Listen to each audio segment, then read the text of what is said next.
दोस्तों इस वीडियो में हम लोग देखेंगे सामाजिक विज्ञान का 20 VVI ऑब्जेक्टिव क्वेश्चन जो मैट्रिक बोर्ड परीक्षा के लिए बहुत ही इम्पोर्टेंट है। और दोस्तों सभी प्रश्न NCERT पैटर्न पर आधारित हैं और इसी तरह के प्रश्न आपके बोर्ड परीक्षा में पूछे जाएंगे। तो अगर आप लोग इस बार मैट्रिक बोर्ड एग्जाम देने वाले हैं तो इस वीडियो को शुरू से अंत तक जरूर देखें। तो चलिए हम लोग पहला क्वेश्चन से वीडियो को स्टार्ट करते हैं। आप लोग जल्दी से वीडियो को लाइक कर दीजिए और चैनल पर नए हैं तो चैनल को भी सब्सक्राइब करके बेल आइकन को दबा लीजिए। तो देखिए पहला प्रश्न कहता है कि भारत के लिए पहला फैक्ट्री एक्ट कब पारित हुआ। दोस्तों भारत के लिए पहला फैक्ट्री एक्ट कब पारित हुआ। तो देखिए आपको ऑप्शन दिया हुआ है 1838, 1858, 1881 और 1911। तो दोस्तों भारत के लिए सबसे पहला फैक्ट्री एक्ट 1881 ईस्वी में पारित हुआ था। तो हमारा उत्तर हो जाएगा ऑप्शन सी। चलिए उसके बाद देखिए दूसरा प्रश्न बहुत ही इंपॉर्टेंट प्रश्न है और ये भी प्रश्न आपके बोर्ड परीक्षा में बार बार पूछे जाते हैं। देखिए कहता है कि गुटेनबर्ग ने सर्वप्रथम किस पुस्तक की छपाई की। दोस्तों गुटेनबर्ग ने सबसे पहले किस पुस्तक की छपाई की। तो देखिए आपको ऑप्शन दिया हुआ है कुरान, गीता, हदीस और बाइबिल। तो दोस्तों गुटेनबर्ग ने सबसे पहले बाइबिल की छपाई की थी। तो हमारा उत्तर क्या हो जाएगा ऑप्शन डी हो जाएगा।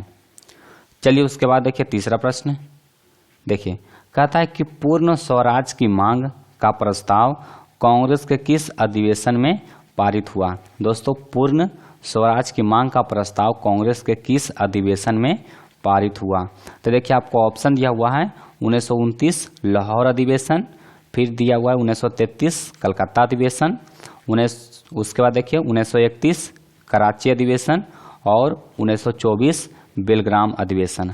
तो दोस्तों हमारा जो सही उत्तर होगा वो हो जाएगा 1929 लाहौर अधिवेशन में पूर्ण स्वराज की मांग का प्रस्ताव पारित किया गया। चलिए उसके बाद आइए अगला प्रश्न में देखिए कहता है कि भूमंडलीकरण की शुरुआत किस दशक में हुई। दोस्तों भूमंडलीकरण की शुरुआत किस दशक में हुई। तो देखिए भूमंडलीकरण का शुरुआत हुआ था 1991 ईस्वी में, यानी कि यह 19 के दशक में हुआ था, यानी कि 1990 के दशक में। हमारा आंसर क्या हो जाएगा ऑप्शन ए हो जाएगा। चलिए उसके बाद आइए अगला प्रश्न में देखिए पांचवा प्रश्न, ये भी मोस्ट इंपोर्टेंट प्रश्न है। देखिए कहता है कि विश्व में सर्वप्रथम मुद्रण की शुरुआत कहाँ हुई। दोस्तों विश्व में सर्वप्रथम मुद्रण की शुरुआत कहाँ हुई। तो देखिए आपको ऑप्शन दिया हुआ है भारत, उसके बाद दिया हुआ है जापान, उसके बाद ऑप्शन सी है चीन और डी है अमेरिका। तो दोस्तों सबसे पहले मुद्रण की शुरुआत कहाँ हुई थी। तो सबसे पहले मुद्रण की शुरुआत हुई थी चीन में, यानी कि हमारा सही आंसर क्या होगा ऑप्शन सी हो जाएगा। और दोस्तों अगर आपको जो प्रश्न याद नहीं है उसको क्या कीजिए कि एक कॉपी में नोट कर लीजिए और उसको साइड से याद करते चलिए, इससे आपको परीक्षा में आसानी होगी। चलिए उसके बाद हम लोग देखते हैं अगला प्रश्न। देखिए छठा प्रश्न ये भी मोस्ट इंपोर्टेंट है। देखिए कहता है कि मेढक के प्रजनन प्रक्रिया को बाधित करने वाला रसायन कौन है। दोस्तों मेढक के प्रजनन प्रक्रिया को बाधित करने वाला रसायन कौन है। तो देखिए आपको ऑप्शन दिया हुआ है ए में बेंजीन, बी है यूरिया, सी है एंड्रीन और डी है फास्फोरस। तो दोस्तों मेढक के प्रजनन को बाधित करने वाला रसायन कौन है एंड्रीन है, यानी कि हमारा सही उत्तर क्या हो जाएगा ऑप्शन सी हो जाएगा। चलिए उसके बाद देखते हैं अगला प्रश्न। देखिए सातवां क्वेश्चन कहता है कि बिहार में अति जल दोहन से भूमिगत जल में किस तत्व का संकेंद्रण बढ़ा है। दोस्तों कहता है कि बिहार में अति जल दोहन से भूमिगत जल में, यानी कि जो अंडरग्राउंड वाटर है जिसको हम लोग चापाकल या कुएं की सहायता से निकालते हैं, उसमें कहता है कि किस तत्व का संकेंद्रण बढ़ा है। तो देखिए आपको ऑप्शन दिया हुआ है फ्लोराइड, उसके बाद बी है क्लोराइड, उसके बाद सी है आर्सेनिक और डी है लोहा। तो दोस्तों बिहार में अति जल दोहन के कारण किसका संकेंद्रण बढ़ा है। तो आर्सेनिक का संकेंद्रण बढ़ा है, यानी कि ऑप्शन सी हमारा सही आंसर होगा। चलिए उसके बाद देखते हैं आठवां क्वेश्चन। देखिए आठवां प्रश्न ये भी मोस्ट इंपोर्टेंट है। कहते हैं कि एल्यूमिनियम बनाने के लिए किस खनिज की आवश्यकता पड़ती है। एल्यूमिनियम बनाने के लिए किस खनिज की आवश्यकता पड़ती है। तो देखिए आपको ऑप्शन दिया हुआ ए में मैग्नीज, बी है टीन, सी है लोहा और डी है बॉक्साइट। तो देखिए एल्युमिनियम का जो प्रमुख अयस्क है वो कौन कौन है, बॉक्साइट, कोरंडम, क्रायोलाइट। तो देखिए एल्युमिनियम बनाने के लिए किस खनिज की आवश्यकता पड़ती है, तो बॉक्साइट का, यानी कि ऑप्शन डी में दिया हुआ है बॉक्साइट। हमारा सही उत्तर हो जाएगा ऑप्शन डी। चलिए उसके बाद देखिए 9वां प्रश्न, कहता है कि निम्नलिखित में से कौन छोटे पैमाने का उद्योग है। दोस्तों कौन छोटे पैमाने का उद्योग है, तो देखिए आपको ऑप्शन क्या दिया हुआ है, चीनी उद्योग दिया हुआ है, कागज उद्योग दिया हुआ है, खिलौना, और डी विद्युत उपकरण उद्योग। तो दोस्तों इसमें छोटे पैमाने का उद्योग कौन है, तो खिलौना उद्योग है, यानी कि ऑप्शन सी हमारा बिल्कुल सही उत्तर होगा। चलिए उसके बाद देखिए 10वां प्रश्न, कहता है कि बिहार में संपूर्ण क्रांति का नेतृत्व निम्न में से किसने किया। दोस्तों बिहार में संपूर्ण क्रांति का नेतृत्व किसने किया, तो देखिए आपको ऑप्शन दिया हुआ ए में मोरारजी देसाई, बी है नीतीश कुमार, सी है लालू प्रसाद, और डी दिया गया है जयप्रकाश नारायण। तो दोस्तों बिहार में संपूर्ण क्रांति का नेतृत्व किसने किया है, तो जयप्रकाश नारायण ने किया है। हमारा उत्तर क्या हो जाएगा, ऑप्शन डी हो जाएगा। अगर दोस्तों आपको वीडियो अच्छा लग रहा है तो वीडियो को लाइक जरूर कीजिए, क्योंकि दोस्तों इस वीडियो पर हम 1000 लाइक का टारगेट रखते हैं। तो आप लोग जल्दी से इस टारगेट को पूरा कीजिए, जल्दी से वीडियो को लाइक कीजिए। चलिए उसके बाद हम लोग देखते हैं 11वां क्वेश्चन को। देखिए कहता है कि निम्न में से किसे लोकतंत्र का प्राण माना जाता है। दोस्तों किसे लोकतंत्र का प्राण माना जाता है, तो राजनीतिक दल को लोकतंत्र का प्राण माना जाता है, यानी कि हमारा उत्तर क्या हो जाएगा, ऑप्शन डी हो जाएगा राजनीतिक दल। चलिए उसके बाद आते हैं अगला प्रश्न में। देखिए 12वां क्वेश्चन, कहता है कि दल बदल कानून निम्न में से किस पर लागू होता है। दोस्तों दल बदल कानून किस पर लागू होता है, तो देखिए आपको ऑप्शन दिया हुआ है ए में सांसदों और विधायकों पर, बी है राष्ट्रपति पर, सी है उपराष्ट्रपति पर, और डी है इनमें से सभी पर। तो दोस्तों दल बदल कानून है वो किस पर लागू होता है, तो संसदों और विधायकों पर लागू होता है, यानी कि हमारा उत्तर क्या हो जाएगा, ऑप्शन ए हो जाएगा। चलिए उसके बाद देखते हैं अगला प्रश्न। देखिए 13वां क्वेश्चन, कहता है कि भारत का केंद्रीय बैंक कौन सा है। दोस्तों भारत का केंद्रीय बैंक कौन सा है, तो देखिए आपको ऑप्शन दिया हुआ है रिजर्व बैंक ऑफ इंडिया। ए में दिया गया है रिजर्व बैंक ऑफ इंडिया, इसी को शॉर्ट में क्या कहते हैं, आरबीआई कहते हैं, इसको शॉर्ट में क्या कहते हैं, आरबीआई। उसका देखिए स्टेट बैंक ऑफ इंडिया, उसका देखिए सी में दिया गया है क्षेत्रीय ग्रामीण बैंक, और डी है पंजाब नेशनल बैंक।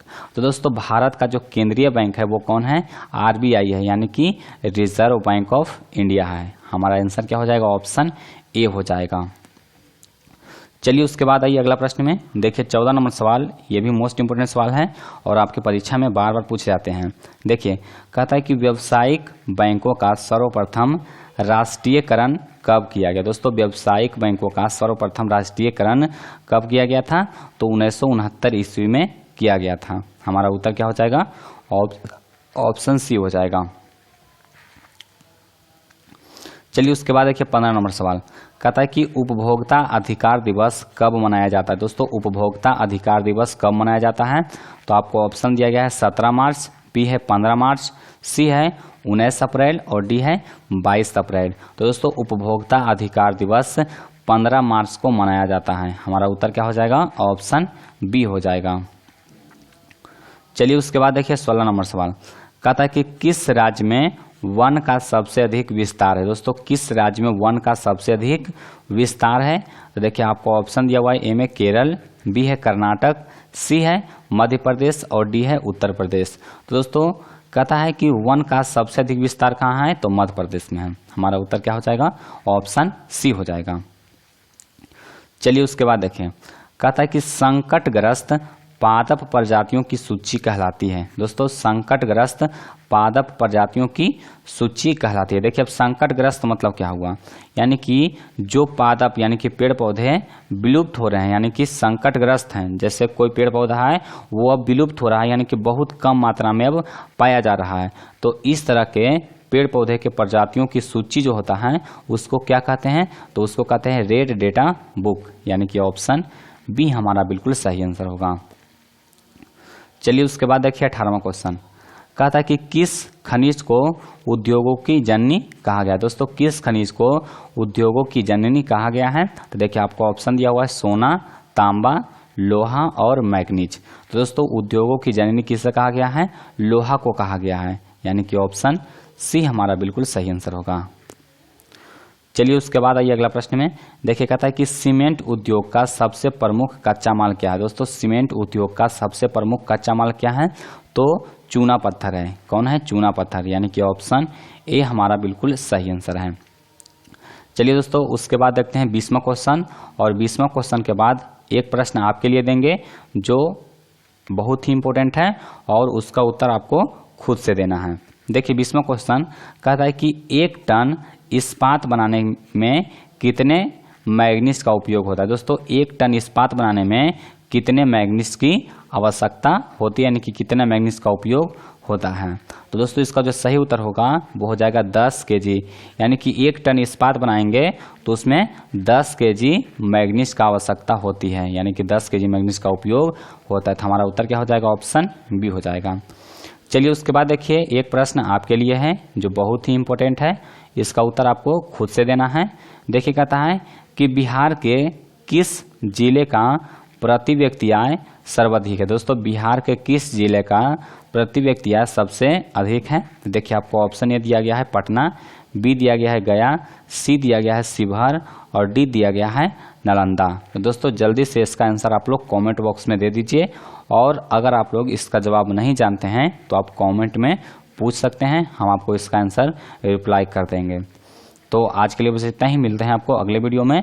और दोस्तों अगर आप लोग सोशल साइंस का जो मॉडल पेपर है उसको नहीं देखे हैं तो आप जा करके डिस्क्रिप्शन में लिंक दिया गया है, वहां से जा करके आप लोग मॉडल पेपर का वीडियो देख लीजिए, क्योंकि दोस्तों मॉडल पेपर में 80 प्रश्न दिया हुआ है, जिससे आपका तैयारी है वो और बेहतर हो जाएगा। और VVI क्वेश्चन है उसको हम 20-20 क्वेश्चन में अपलोड कर देंगे, जिससे आपका रिवीजन भी होता जाएगा। तो आप लोग चैनल को सब्सक्राइब कर लीजिए, और वीडियो को लाइक नहीं किए हैं तो वीडियो को जल्दी से लाइक कर दीजिए।